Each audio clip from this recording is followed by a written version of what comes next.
Hey, what's up, everybody? True Boxing here. Thank you for coming back to get hit with the truth.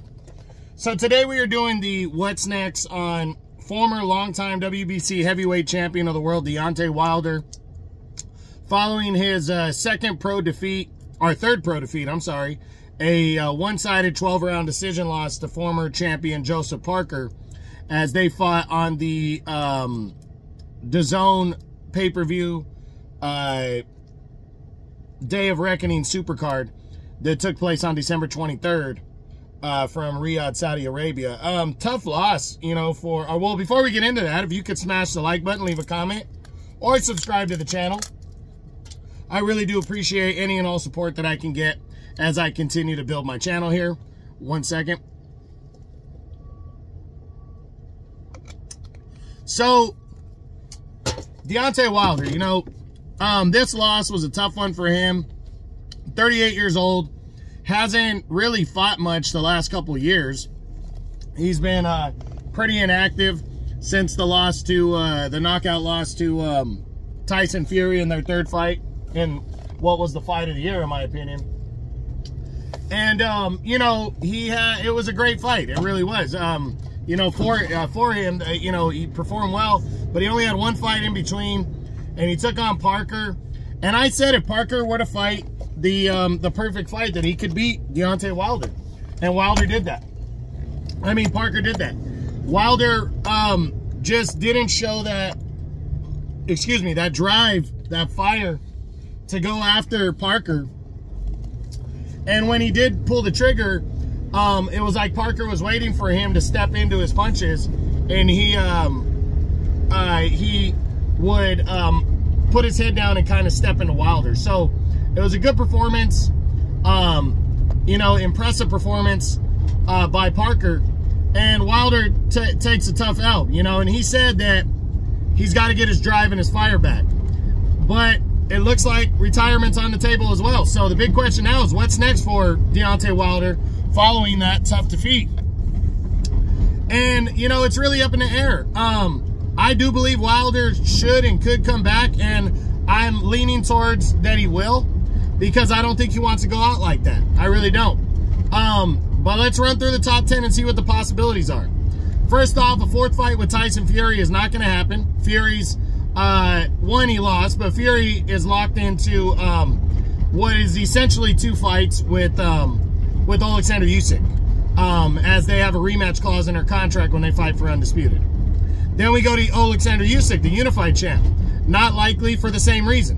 The same reasons. He lost his fight, and they have pretty much a 2-fight deal against each other.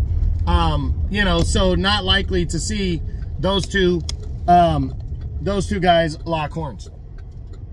Then you got Anthony Joshua, the fight that was supposed to happen. Not likely that we're going to see it happen now. But I wouldn't be surprised if it did. I just think they both had to win. That was contingent.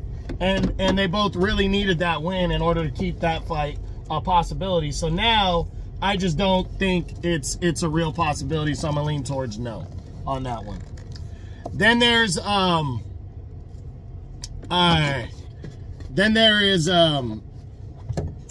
sorry, guys, drawing a blank.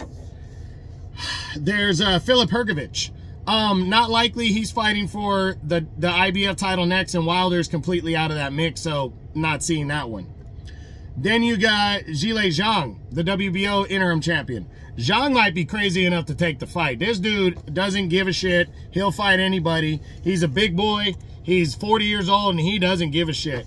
And Deontay Wilder's a big name. Zhilei Zhang might take the fight. So we'll see. I'd say less likely, but I really wouldn't be surprised if these two guys locked horns. Then there's Joe Joyce, the hard-hitting former interim champion. I don't see it. Joyce is coming off of back-to-back knockout losses to Zhilei Zhang. I don't think he's going to want to get in there with a heavy hitter like Deontay Wilder. And Wilder might not want to take that risk either because he's much better than people are giving him credit for. Then there's following Joe Joyce, there's Daniel Dubois. Dubois, I think, might take a fight with Deontay Wilder. He might be into a fight like that, because he's about 14 years as his junior. He hits hard too, and he might go for it. And Wilder, hey, Wilder might take that fight. Wilder might be like, hey, I think I can knock the dude out. And he might go for it. A rematch with Joseph Parker. I wouldn't completely hold it past Wilder to want that. I think Wilder does believe he can beat Parker and knock him out. Maybe he says, hey, let's do it. Let's go after it. Let's rematch. Would Parker take the fight? He might, depending on what his other opportunities were. So I do think there might be interest there on both sides, but for some reason I'm leaning towards the less likely. And then rounding out my top 10 is Ajit Kabayel, the undefeated guy who fought on the undercard, the former European champ. I don't think Wilder would want to fight a guy like him, but I'm not to say that he wouldn't. I just don't think he would. So Wilder has a litany of options. He can fight a lot of guys, whoever he wants. I think he should fight a guy like Dillian White, maybe even a Derek Chisora. Guys like that you know are there to be hit and that you can knock out and gain some confidence against, but are also big names. So that's what I think Wilder should do. But I hope he doesn't take a super long time off, because people like Wilder. If he wants to fight, find the fire over the next couple months, get back to training, and get back by the summer at the minimum. But we'll see. I mean, Wilder is prone to taking long, inactivities, and it sucks because a lot of people want to see him fight, but I really don't think his drive to fight and be the best is what it once was, and he'll admit that. So hopefully he can find some fire and get back in the ring, but we'll see what happens. So that's it. That's what I got. That's my what's next on former longtime heavyweight champion of the world, Deontay Wilder, following his tough decision loss to Joseph Parker as they fought for the WBO. Well, as they fought in a heavyweight showdown on the Day of Reckoning, the Zone pay-per-view supercard on December 23rd. Hope you enjoyed the video. If you did, smash the like button, leave a comment, subscribe to the channel. I appreciate any and all support. This is True Boxing. You've been hit with the truth.